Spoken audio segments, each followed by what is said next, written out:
Hey, fourth graders. Okay, so today you guys are going to be doing two more dragon drawings.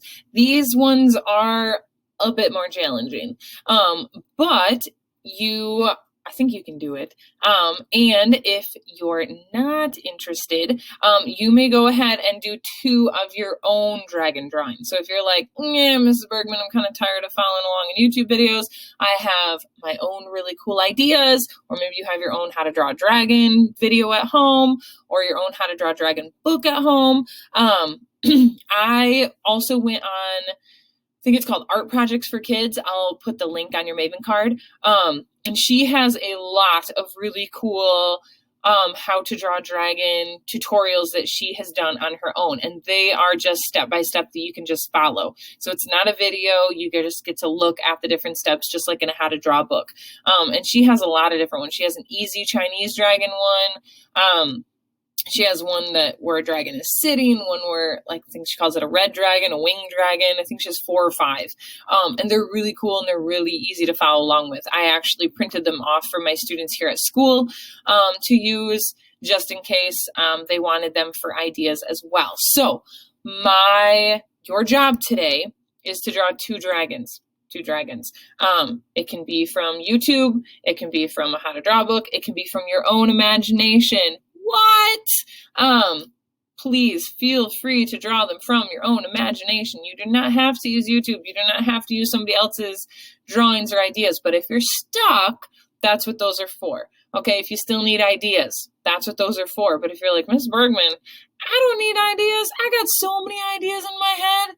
Then draw them, okay? Your only job today is to draw 2 dragons. It can be a dragon head only. It can be a dragon body. It can be a dragon with wings. Remember, original Chinese dragons did not have wings, but are we only drawing original Chinese dragons? No, we're just learning about them because it's cool.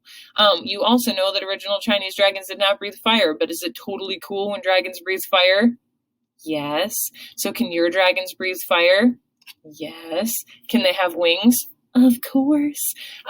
So have fun, guys. 2 more dragons, 2 more practices. Next week, we're going to draw our final. Here at school, we're going to be drawing our finals on watercolor paper because we are going to be using watercolor colored pencils. We're also going to be using watercolor paints. So if you do not have watercolor paper at home, try and find thick paper. If you don't have anything like that, totally fine. I will cut you a piece of watercolor paper here and drop it in the elementary office with Miss Tanya, and you can come and get it from your class's bin. So don't feel like you have to go out and buy some expensive paper, okay? Don't do that.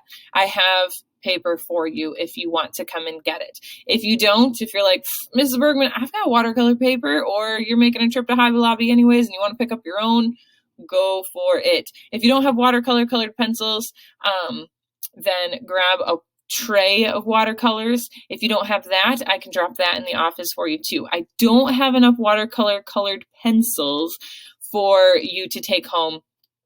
But you can use watercolors.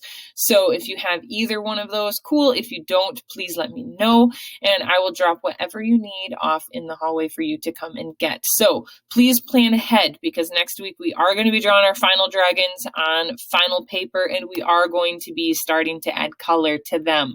And we're going to be working on these for the next couple of weeks. So make sure you've got your supplies. Make sure you guys have been practicing drawing dragons so that you feel confident and ready to draw your final one next week. All right. I'll see you then.